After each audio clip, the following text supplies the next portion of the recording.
Okay. Right, so today's the last day that I'm lecturing. And yeah, so I'm just taking slides basically from a previous talk that I've given because I didn't want to start a whole new topic for just like half a class. And then after this, there will be one student presentation, and then we'll have the other two student presentations on next Tuesday. Okay, so I'm going to tell you about these things that I call Ungar moves. And the motivation was originally coming, why is it dark? Is it, why is this happening? Is it, I do this, I see. Okay, so there was this question that Scott posed in 1970 asking, what is the minimum number of slopes that in non-collinear points in the plane can determine? So you imagine you have these endpoints, and they don't all lie on one single line. That's what I mean by non-collinear. And you draw all of the lines passing through two or more of these points, and you want to know what is the minimum number of slopes that you can get. So for example, if I just have endpoints and I throw them down in some random generic way, then I'm going to get n choose two different lines, and they're all going to have different slopes. So I get n choose two different slopes. You can do better than this. So here's an example with 6 points, and I've tried to color code the line so that parallel lines have the same color. And if you stare at it, you'll see that there are 6 different colors. So here's an example with 7 points, and also it has 6 slopes. And so the theorem that Ungar proved in 1982 is that the minimum number of slopes that you can have is n if n is even, and it's n minus 1 if n is odd. So here's an example with n points where we have n slopes. Here's an example with n points where n is odd, and you have n minus 1 slopes. And so I'm not going to go through all the details of Ungar's proof, but basically, actually it's presented in the book Proofs from the Book. So it's sort of like a famous proof. But basically the idea is to project the points onto some line and then view the ordering of the projected points as a permutation in Sn. And then if you rotate the line, you can watch how the associated permutation changes over time. So let me see, I think I have a GIF illustrating this. So here are like 5 points, and you project them against this line, and then as it's rotating around, like this would be the permutation of the associated colors, of these points. And you can see this permutation of the colors is changing over time. And so we want to have some way of explaining like how can this permutation change as the line is rotating.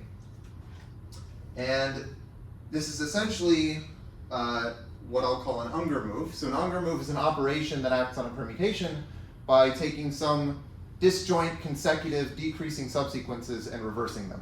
This is essentially what can happen to the permutation as you're rotating the line. So here are some examples of what I mean by Ungar moves. Let's say I start with the permutation 7, 5, 2, 9, 6, 8, 4, 3, 1.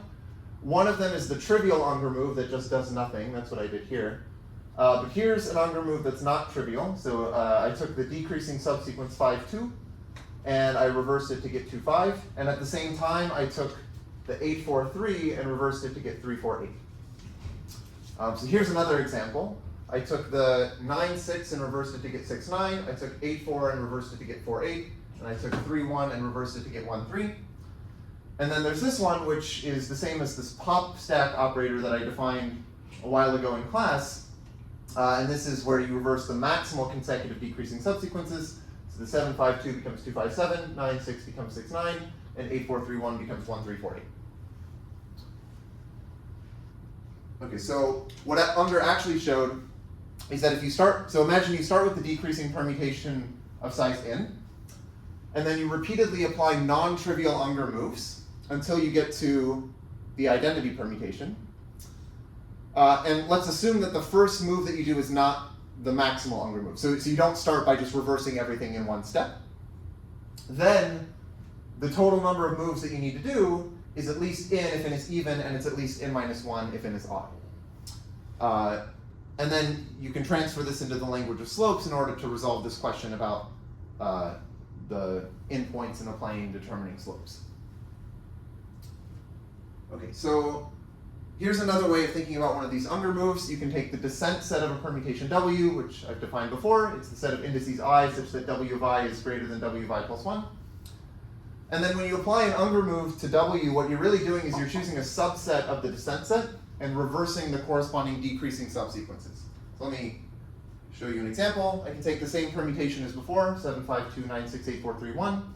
The descent set is 1, 2, 4, 6, 7, 8. So 1 is a descent because the first number is bigger than the second, 2 is a descent because the second number is bigger than the third, 4 is a descent because the fourth number is bigger than the fifth, and so on.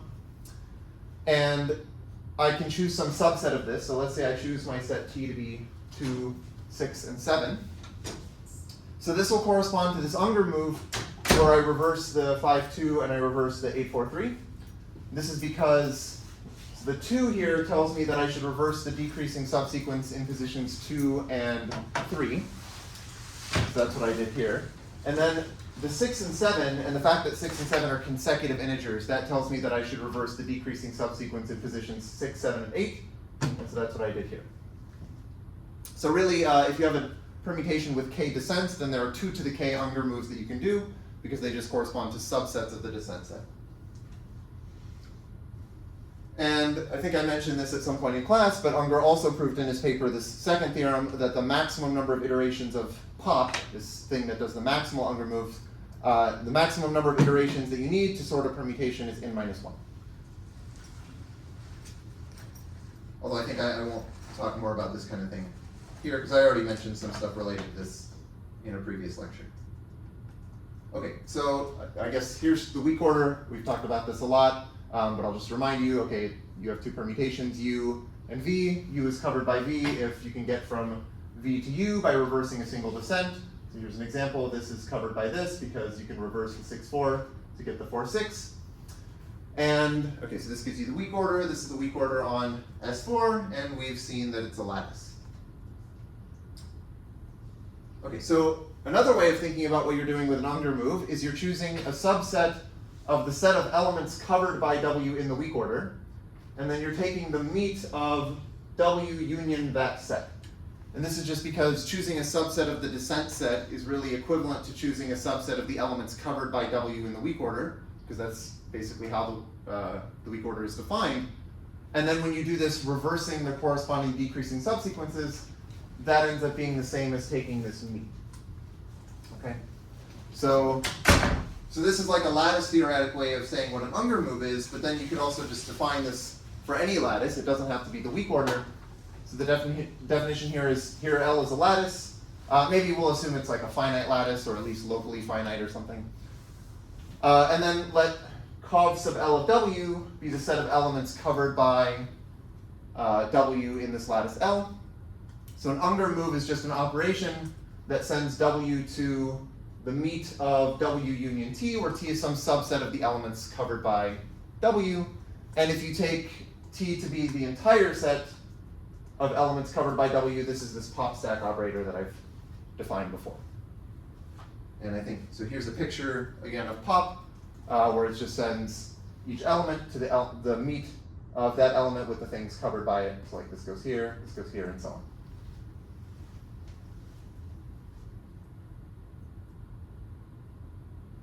Okay, so another example of a lattice is we could take some Young diagram lambda, and we could look at the lattice of Young diagrams that fit inside of it, ordered by inclusion. So here's an example with this Young diagram 2, 1.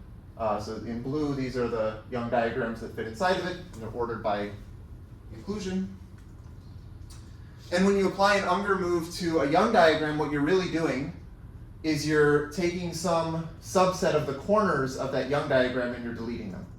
And by a corner, I mean it's a box that is maximally southeast. So like here for this blue one, there are 2 corners, and I could remove this corner to get this, or I could remove this corner to get this, or I could remove both of the corners to get this, or I could remove neither of the corners, and that would just be the trivial Ungar move that stays at the same element. Okay, well this is a special case of distributive lattices, which we've talked about before. So I'll just remind you, if P is a poset, you can look at the order ideals of P, order them by inclusion. This gives you a lattice. And I think whenever I gave this talk, I just defined a lattice to be distributive if it is of this form. I guess this is not, like in this class, what I did is I said a lattice is distributive if the meet and the join operations satisfy this distributivity law. And then we proved that a finite lattice is distributive if and only if it is the lattice of order ideals of some poset. But here I guess I just sort of defined it to be the lattice of order ideals of some poset. And this is, like a special case of this would be if you have the Young diagrams fitting inside some Young diagram, because you can just sort of rotate your Young diagram and replace the boxes with dots, and you get this correspondence like this. Okay, so I have this paper with Rupert Lee, and we wanted to do like random Ungar moves. So we said, let's fix some probability p between 0 and 1, and say, okay, if we want to do a random Ungar move, we're supposed to do an Ungar move corresponding to some subset of the elements covered by W in our lattice, and we'll just choose that subset randomly. And the way we choose it randomly is we just say for every element covered by W in the lattice, let's add it in with probability P. So just go to each element covered by it and say, okay, with probability P, I'll add you into the set T. With probability 1 minus P, you're not in the set T. And then you just do the Ungar move where you take the meet of W with that subset. And then this defines some kind of Markov chain process, which we call the Ungarian Markov chain. And it's a Markov chain where the state space is the lattice, and the transitions are given by these random Ungar moves.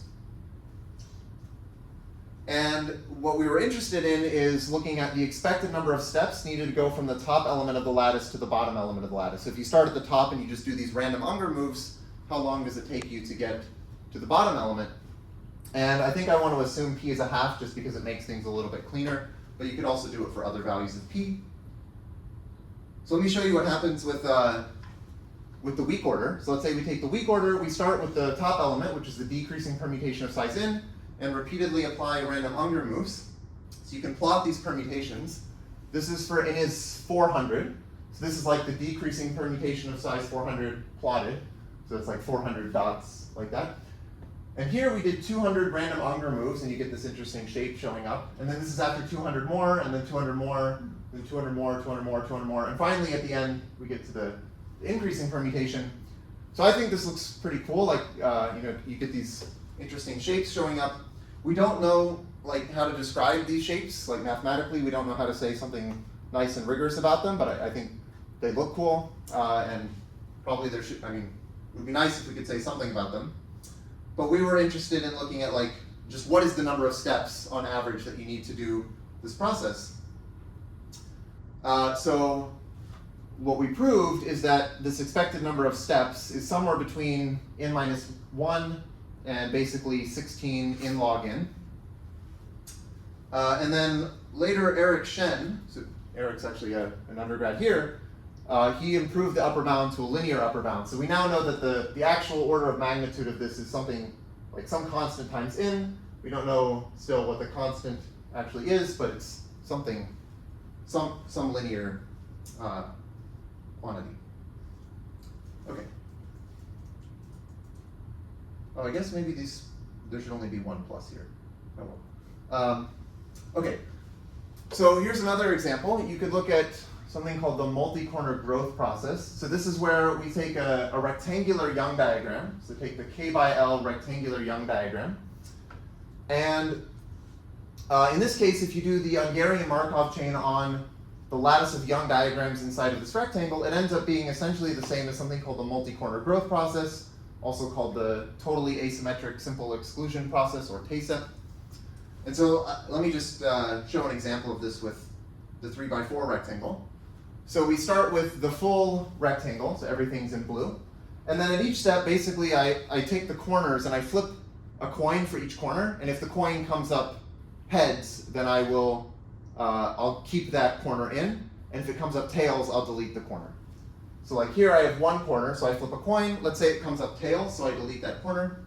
Now I have 2 corners, and so I flip a coin for each one. Let's say this one comes up tails and this one comes up heads, so I delete the one that came up tails. Now I have 2 corners again, so I flip 2 coins. Maybe they both come up tails, so I'll delete both of them. Now I have 3 corners, so I flip 3 coins, and maybe these 2 come up tails, and this one, and this one comes up heads, so I delete the 2 that came up tails. Now maybe the middle one comes up tails, and the other 2 come up heads, so I delete the middle one. And now I have 2 coins, maybe they both come up heads, so that could happen, and then I just do nothing. Now maybe they both come up tails, and now maybe, let's say, this one comes up tails and this one comes up heads, so I delete the one that came up tails. And then let's say I have 1 coin, so let's say it comes up tails, and then let's say this comes up tails, so then we have the empty Young diagram. So this is some random process, and we were looking at like the number of steps. I guess I won't say too much about this, but actually this has been pretty well studied, and so there's very precise information that's known. People have very good like formulas for the expected number of steps that it takes in terms of like asymptotics. So this is something that's pretty well understood. But this is like a special case of doing an Ungarian Markov chain on a distributive lattice. And more generally, if you have any distributive lattice, you can do this process called last passage percolation with geometric weights. And I don't want to say too much about what this is, but essentially it gives you a nice way of getting reasonably good upper bounds for the expected number of steps in this random process. So in general, for any distributive lattice, you're not going to necessarily get something super precise, but at least there's like this method for showing that you get, or for getting some reasonably nice upper bounds. Okay, so I want to briefly mention these things called trim lattices, which I haven't talked about in class, but these are also nice. So these were introduced by Hugh Thomas back in 2006 as some kind of a generalization of distributive lattices that don't need to be graded. I'm not actually going to define them, but I'll just say that there are a lot of nice examples of these trim lattices, and there are interesting things you can say about them. So every distributive lattice is trim. Also, the Cambrian lattices are trim. There are also these Cambrian lattices that I defined last class, and those end up being trim. There are these things called bicambrian lattices, which are trim. There are the Tamari lattices, of course, which are special cases of Cambrian lattices. But then there are other generalizations of Tamari lattices that I haven't talked about in class. These things called like grid Tamari lattices and new Tamari lattices. And these end up also being trim. Right, so let me tell you one thing about trim lattices. So if you want, okay, I haven't defined trim lattices, but if you like, you could take what I'm about to say and just have in your mind like the Cambrian lattices or the Cambrian lattices or the Tamari lattices or any of these families that I have actually defined, because those are trim, and so what I'm about to say applies to those lattices as well. So what you can do is you can define the spine of a trim lattice, which I'll denote by spine of L. This is the union of the maximum length chains of L. So in this example, this is a trim lattice, and if I take these 2 maximum length chains, their union is this red thing, so that's the spine. So it's like the set of elements that lie on some maximal chain of the maximum possible length. And there's this really cool theorem of Hugh Thomas and Nathan Williams, which says that if you take a trim lattice and you look at its spine, then this is actually a sublattice, and it's distributive. So like this red thing is actually a distributive lattice, and it's a sublattice of this whole trim lattice. So I think this is pretty cool. It's nice because it allows you to relate things. Like if you have a trim lattice, you can relate that lattice to this sublattice that has nice properties like the fact that it's distributive. Okay, so this is what I had on the previous slide.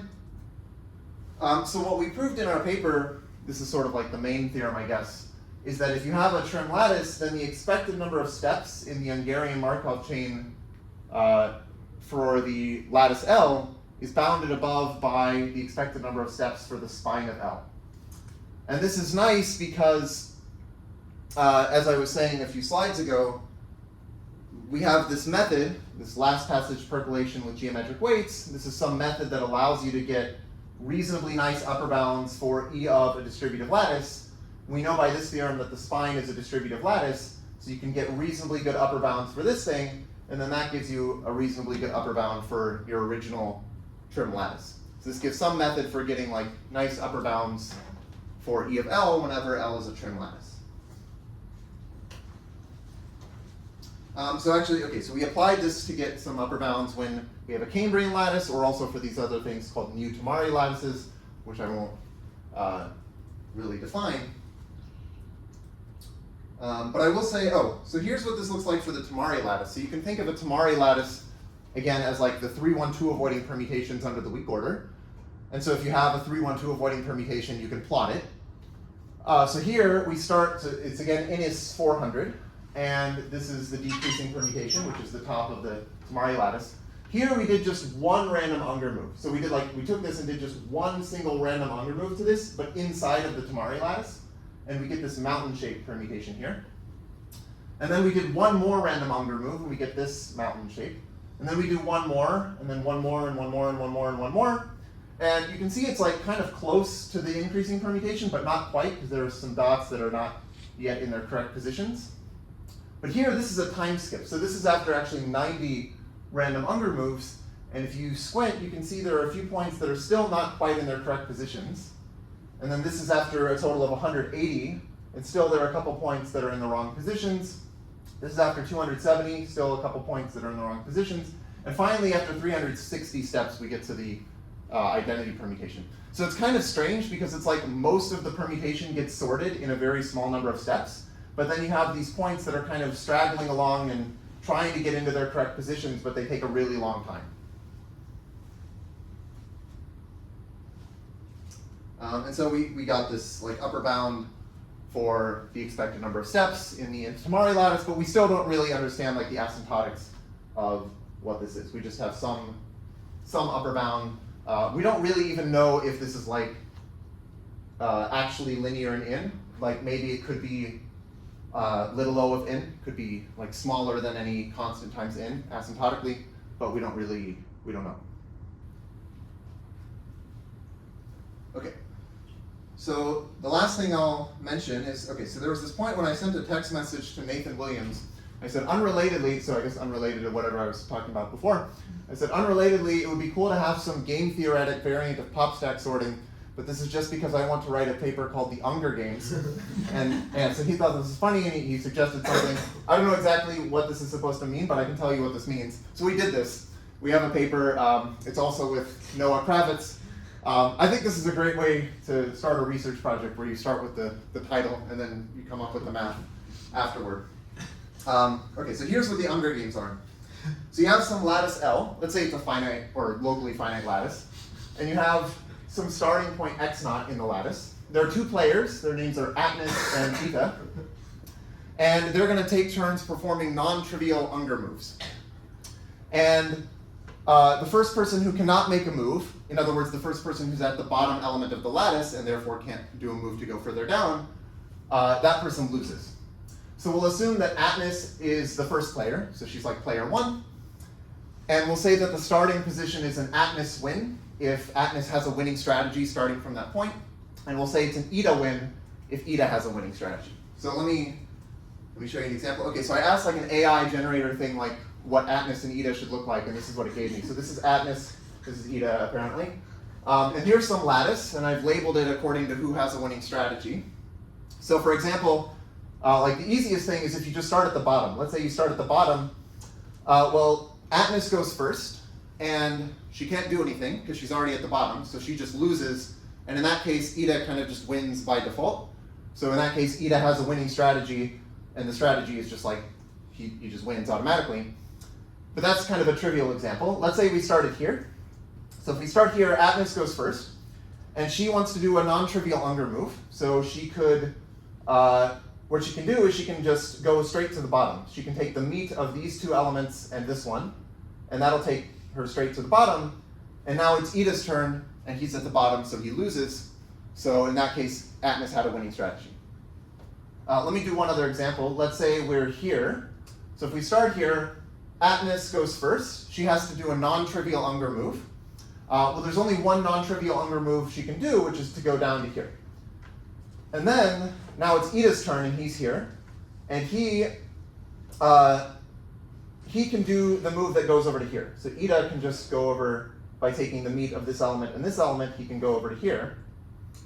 And then, now it's Atnas' turn. She has to do a non-trivial Ungar move, but there's only one option, which is to go down to here.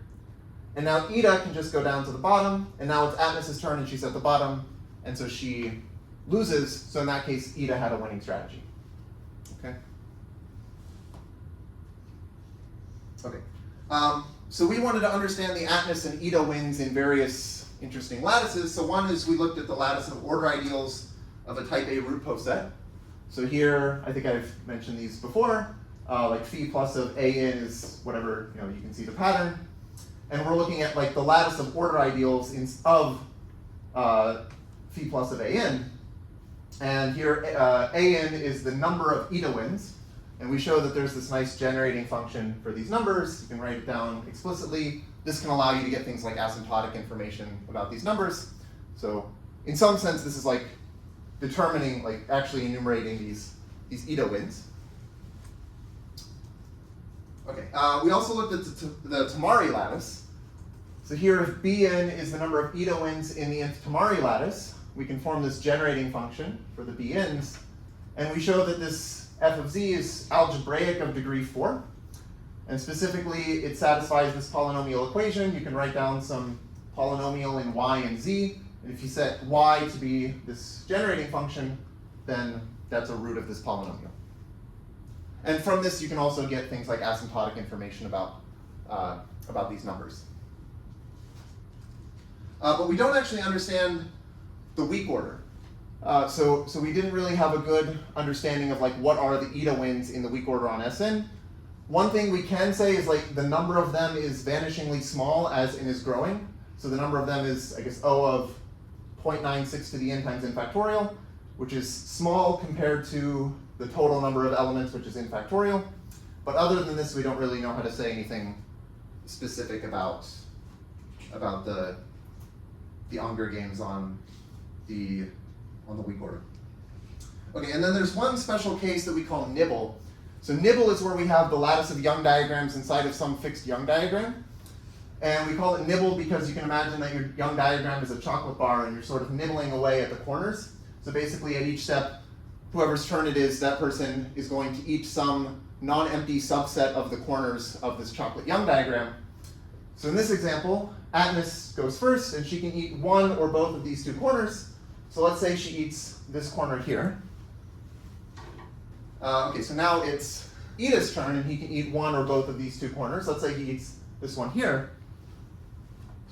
Now Atnis has only one option. There's only one corner, so she has to eat that.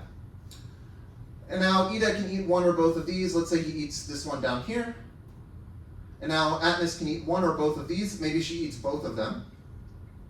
Okay, and now Ida can eat any non-empty subset of the three corners. Let's say he eats the bottom two, but not the top one up here. And so you can see it's getting kind of messy. I tried to cut this like this was in real life. I was cutting this chocolate, but it's actually really like hard to cut the chocolate and make it precise. So there are shavings everywhere. But anyway, okay. So now it's Atnis's turn, and let's say she eats this corner up here, and then maybe Ida eats this corner here. And then Atnis has to eat just this corner. That's the only option. Okay, so you can see it got cleaner because I had to do a reshoot. Everything was falling apart. But so this is a new chocolate bar. I went through like 3 different chocolate bars trying to do this. Anyway, okay, so let's say he eats the bottom corner here. And then Atnis has to eat that corner, and then Ida eats the last one, and now Atnis has nothing left to eat, so she loses the game here. So in this case, Ida won. So we wanted to characterize like for which starting positions does Atnis have a winning strategy, and when does Ida have a winning strategy? And the way we do this is we say, okay, we have this chocolate Young diagram, and for every corner, I'm going to label it with an ordered pair. And I get the ordered pair by just drawing this sort of backward L shape around that corner. And I just record the lengths of the line segments in that backward L. So here for this corner, I have a line segment of length 3 and a line segment of length 2. So I write down 3, 2. For here, it's 1 and 2, so I write down 1, 2. And for this one, it's 1 and 1, so I write down 1, 1.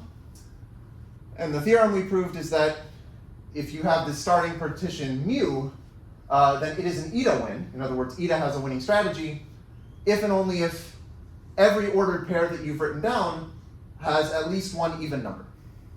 So in this example, there's an ordered pair that doesn't have an even number, namely 1, 1.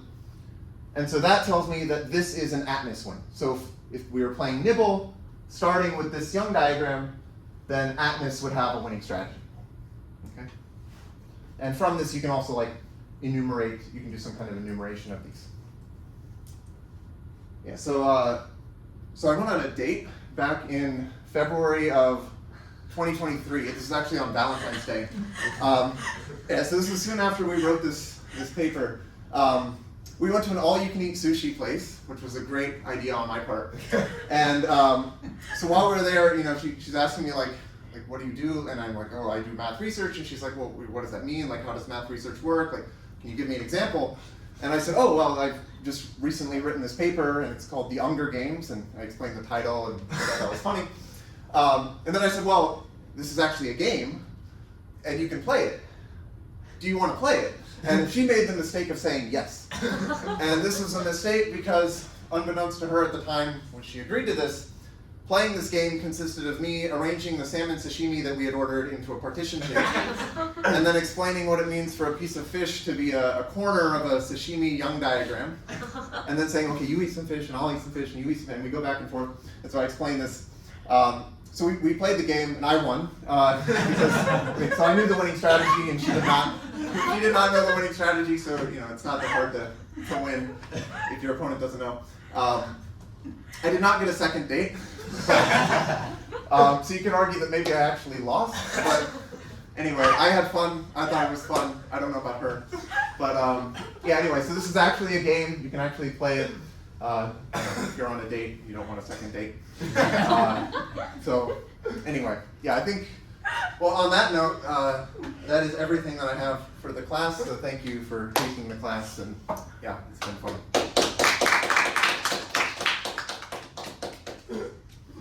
Okay, yeah. Any questions about this or anything I've said in class? Okay. In that case, we will have a presentation then. Well, I don't know how